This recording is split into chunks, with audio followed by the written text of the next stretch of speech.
Saudara selebritas Okky Setiana Dewi yang kini menjadi penceramah tengah jadi sorotan publik. Isi ceramahnya mendadak viral di media sosial karena dituding menormalisasi kekerasan dalam rumah tangga.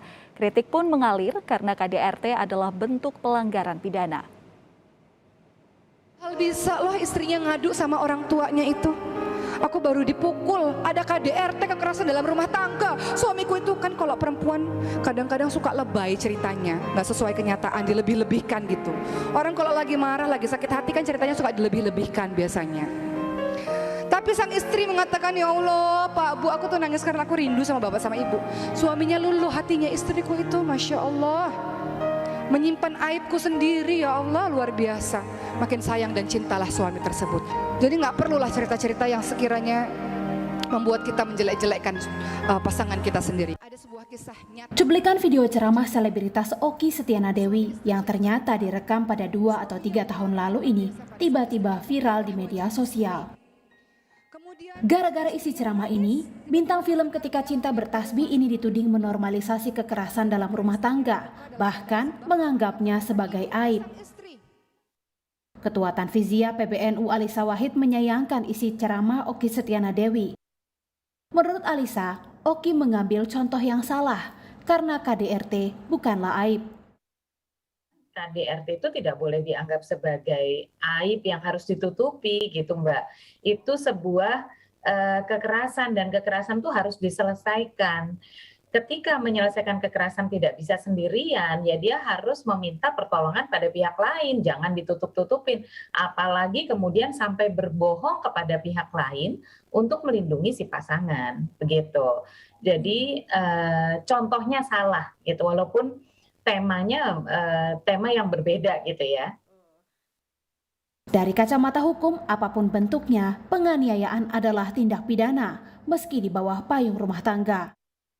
Komnas Perempuan juga mencatat pengaduan terbanyak yang diterima setiap tahun adalah kasus kekerasan dalam rumah tangga.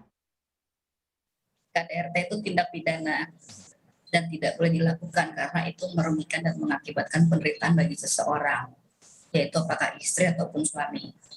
Dan karena rumah tangga itu adalah harusnya dijaga, dipelihara, maka KDRT merupakan sebuah ancaman yang serius. Tapi kalau di rumah tangga, banyak istri yang kemudian disalahkan dan kamu seharusnya bersabar dengan situasi itu. Kamu harus terima karena kamu istri.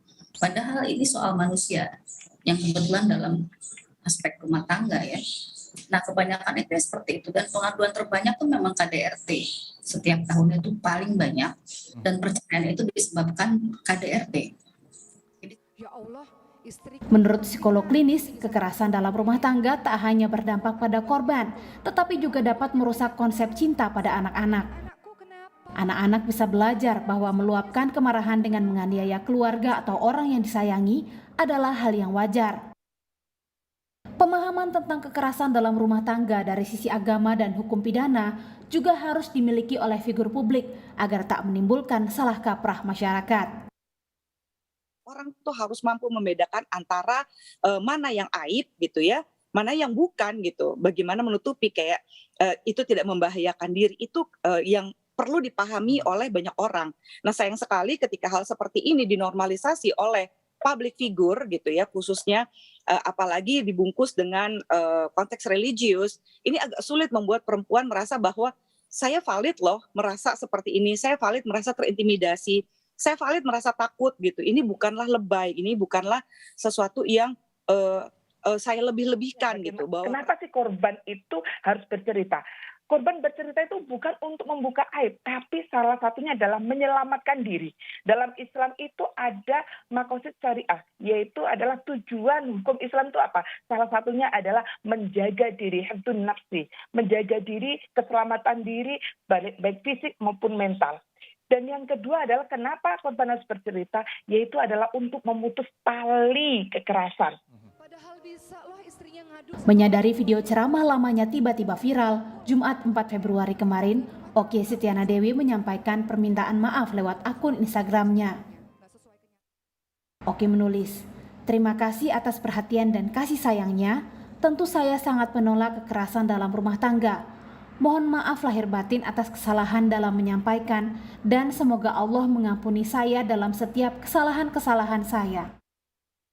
Oki juga berjanji akan terus belajar memperbaiki diri dan menyampaikan dengan lebih baik ke depannya. Kita tidak bisa mendorong siapapun untuk itu, karena itu bukan hal mudah. Ini bukan soal pencurian ya. Jadi kita hanya berharap bahwa kesadaran bahwa ketika seseorang terancam dalam perkawinan, dalam rumah tangga, maka dia harus mulai menyelamatkan dirinya, minimal dia bercerita, mengadukan pada orang yang dia percaya. Perkara kekerasan dalam rumah tangga adalah masalah yang kompleks. Jika ada korban yang meminta pertolongan, masyarakat harus memberikan bantuan karena tak jarang KDRT bisa berakhir dengan hilangnya nyawa. Tim Liputan, Kompas TV.